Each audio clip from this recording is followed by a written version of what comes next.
আসসালামু আলাইকুম ওয়া রাহমাতুল্লাহি ওয়া বারাকাতুহু।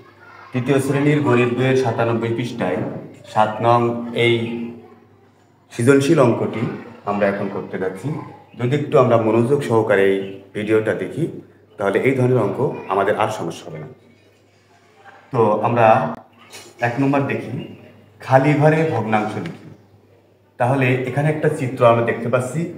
চিত্রের কয়টা অংশ? 1 2 3 4 5, 5টা অংশ।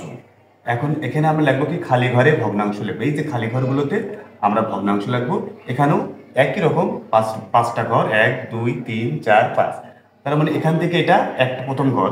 তাহলে আমরা লিখতে পারি এটা হচ্ছে 5 ভাগের 1 ভাগ। কি বোঝা যাচ্ছে?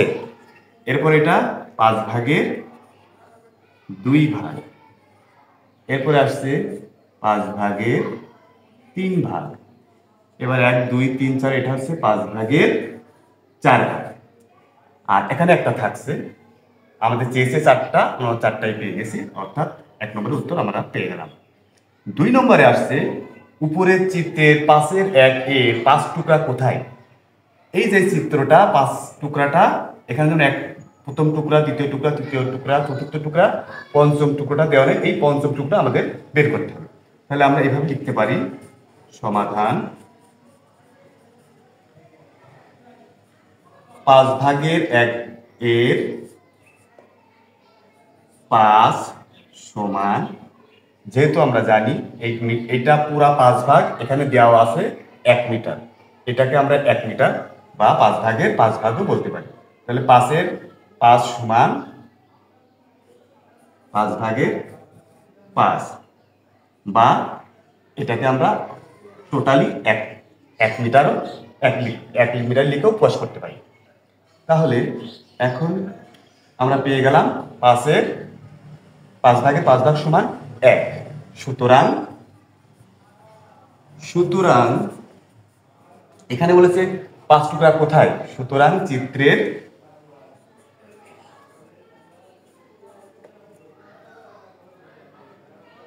পঞ্চম টুকরা,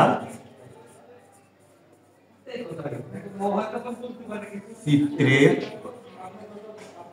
শেষে,